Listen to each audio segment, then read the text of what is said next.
Hey everyone, this is Wolf of the Night, and I'm here for the first of a couple tutorials that you're going to be finding on my channel very soon. Today I'm going to be featuring the basics behind Tinker's Construct. This is a mod by MDio, and it's absolutely awesome. It allows you to make customized weapons that basically you can use for various purposes. They have some special abilities when you get to the higher tiers. They can do some pretty cool things. So, just going to jump right into it here. First off, first thing you're going to want to make is the stencil table. This is it right here. The pattern is very simple. It is simply a oak wood plank, or any type of plank for that matter, really, and a blank pattern. Blank pattern is very simple. It's any kind of stick from any type of mod and any kind of plank from any type of mod in the 4x4 square, diagonal across from one another. Very simple to make, makes one pattern. I usually, when I'm starting out with this mod, make about, I don't even know, 30 of them right off the bat. You may also notice that I have a Materials and U-Book in my inventory. When you install Tinker's Construct for the first time, you get this book.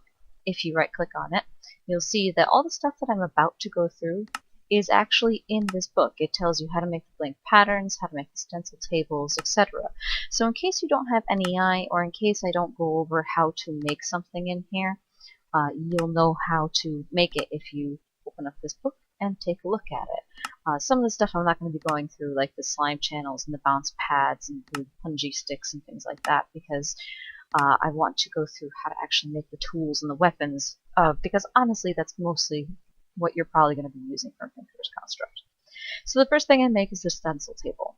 If I right click on it here, this takes blank patterns in this slot right here, and it will output different types of tool pieces.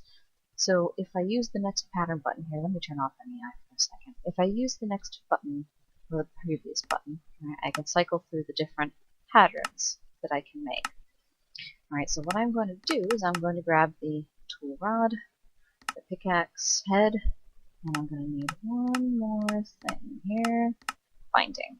Alright, I know this is what I need for a pickaxe. You're probably going to have to play around with this. When you get to one of the ones down there, I'll show you. It'll actually tell you what items you need. Then, next in line, I usually put a pattern chest. I usually put them in this order, by the way, and I'll show you why in a second. When we get to the part builder, you'll understand. If we open up the pattern chest, it looks just like a normal chest, but the thing is that it will only accept patterns. You see, if I try to click and put this book in there, it won't take it. So it will only hold on to patterns. Later down the road, it will also hold on to casts. I'll show you those later. Very simple pattern. Chest with a blank pattern on top of it. Right. Most of these that you're going to notice are some variety of combination of wood item and a blank pattern. So this one is the chest with a blank pattern. The next object is the part builder. Now here is why I put the part builder and the stencil table and the pattern chest in this particular order. If I right click on the part builder when it's sitting next to the pattern chest, I have automatic access to the pattern chest. This is extremely convenient for doing something like this, where I just want to pull patterns right from the chest right into the part builder. Now what does the part builder do?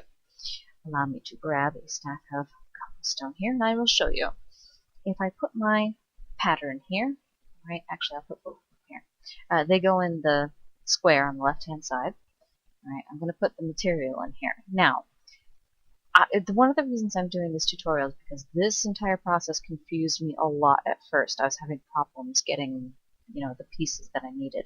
If you mouse over these patterns, you'll see material cost. This one is 1, this one is 0.5.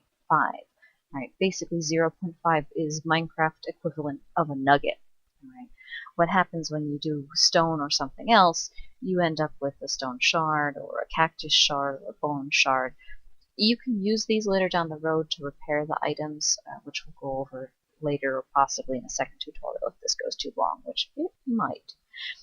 Anyhow, so I'm just going to grab these right out of the pattern table. Okay, I'm going to grab this and grab this. Now,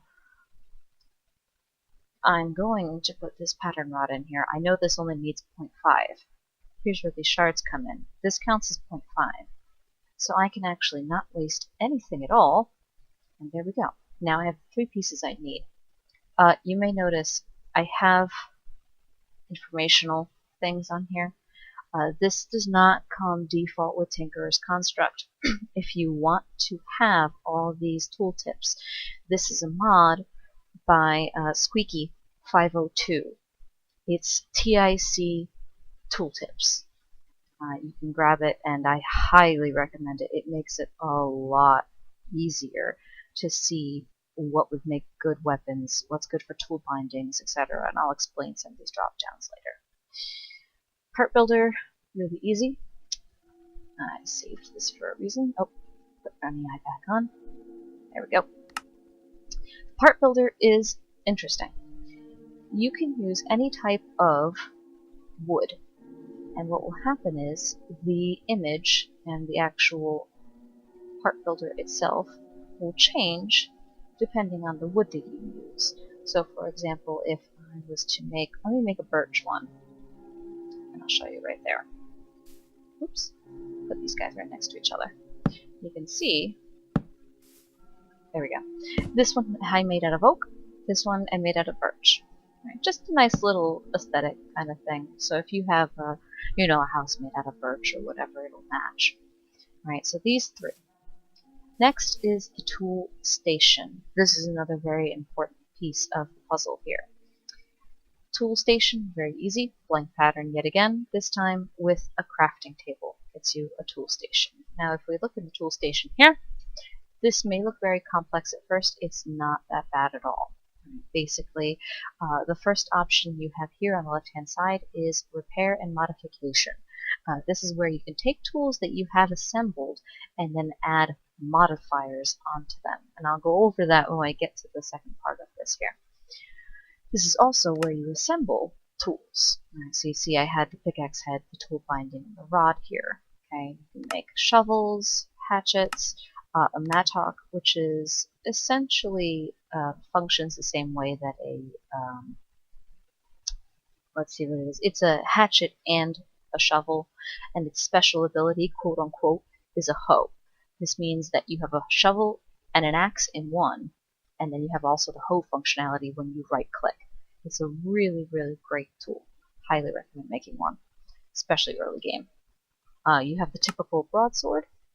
You have the long sword, which is nice. I like it.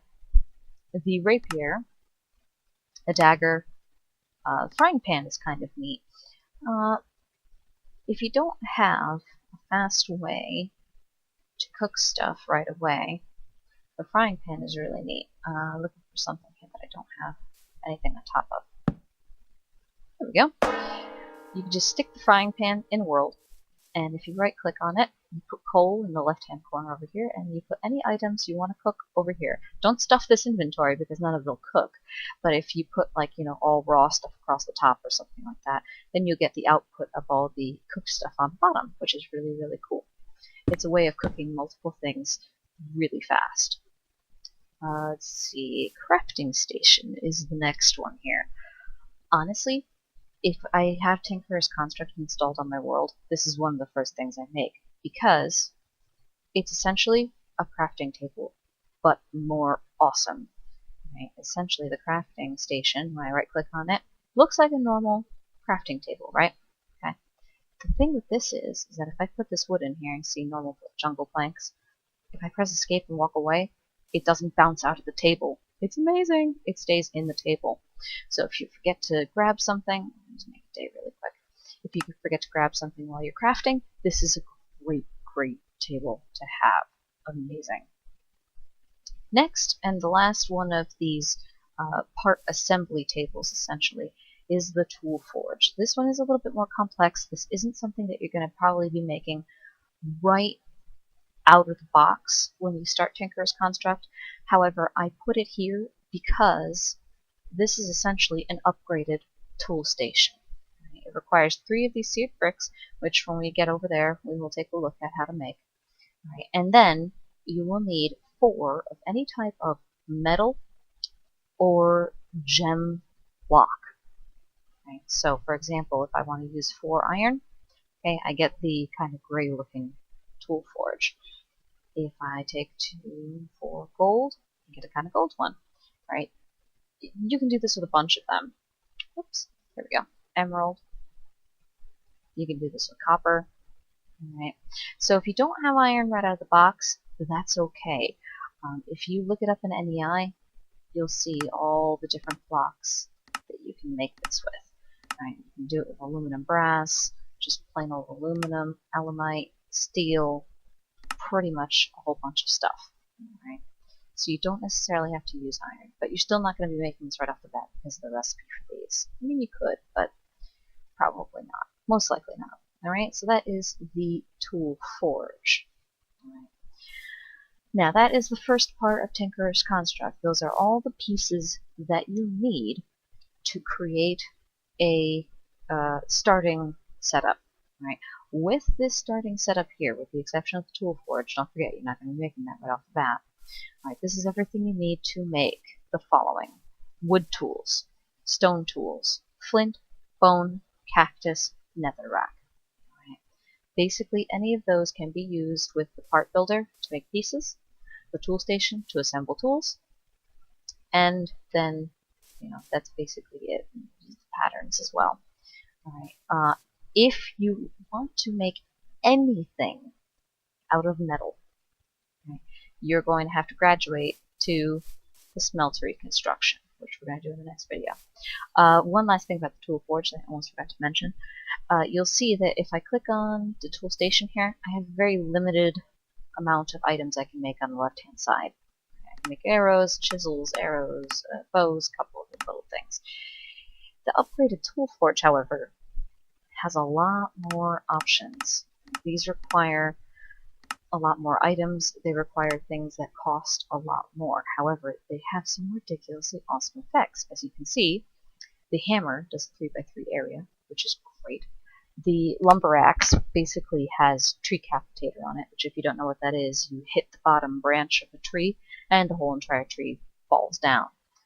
Also, wouldn't recommend using it on really big trees. Watch out. Excavator basically does the same thing as the hammer, but for dirt and sand and that type of thing. Also snow, I think. The scythe can act as a weapon, and also if you want to harvest or cut down grass, this is a really nice tool. It's basically like the old sickles from Red Power. The battle axe is just a different type of weapon that has some special abilities. That costs quite a bit to make. And then, of course, the other ones, like the longsword and everything like that. So, you can actually use your tool station to make the tool forge, and it's okay. It doesn't matter if you use this, because this can do the same thing plus more.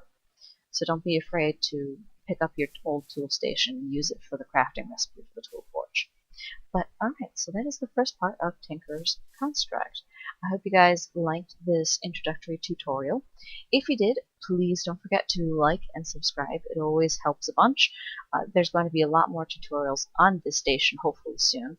And then obviously the second part of this when we get into the smelteries over here, which is always fun.